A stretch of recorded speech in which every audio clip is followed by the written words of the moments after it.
एकत्र आलो एकत्र राहण्यासाठी राज ठाकरेंसोबतच्या युतीवर दसरा मेळाव्यातून उद्धव ठाकरेंचा पुन्हा सकारात्मक प्रतिसाद। आधी भाजपनं ही झेंड्यातील हिरवा रंग काढावा आणि मगच हिरून अंगावर घ्यावं। भाजप नेत्यांचे टोप्या घातलेले फोटो बाहेर काढेन उद्धव ठाकरेंचा इशारा। हिंदुत्वाचा विचार भाजप आणि एकनाथ शिंदे जपतात। ठाकरेंचं हिंदुत्वावर पुतना मावशीचं अर्कच प्रेम आहे। प्रवीण दरेकरांची ठाकरेंवर जहरी टीका। एका खुर्चीसाठी उद्धव ठाकरेंनी सारं काही गमावलं। आपल्याच नेत्यांना संपवणारे कट प्रमुख एकनाथ शिंदेंचा ठाकरेंवर हल्लाबोल। भाजपवाले अदानींना मुंबई समर्पयामी करण्यास निघाले। निवडणूक घ्याच उद्धव ठाकरेंचं दसरा मेळाव्यातून भाजपला आव्हान।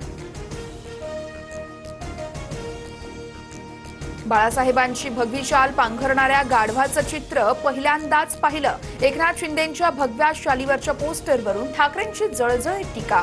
फोटोग्राफरला दुसरं काय दिसणार म्हणत शिंदेंचा पलटवार।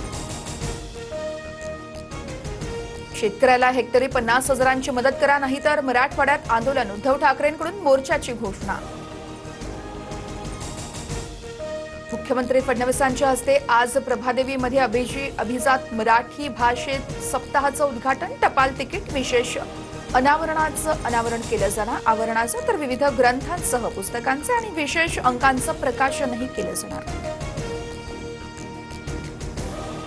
अमरावतीत घातक शस्त्र बाळगल्याप्रकरणी संशयितांना अटक। हवेत गोळीबार झाल्याची ही चर्चा। आरोपी आणि पोलिसांमध्ये संघर्ष झाल्याची सूत्रांची माहिती। आरोपींची चौकशी सुरू।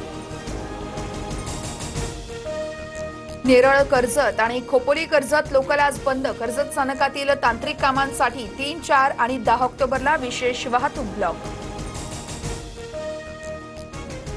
मध्य प्रदेशच्या खंडवामध्ये देवीची मूर्ती घेऊन जाणारा ट्रॅक्टर तलावात कोसळला। 11 भाविकांचा मृत्यू। मृतांच्या नातेवाईकांना पंतप्रधान निधीतून 2 लाखांची मदत।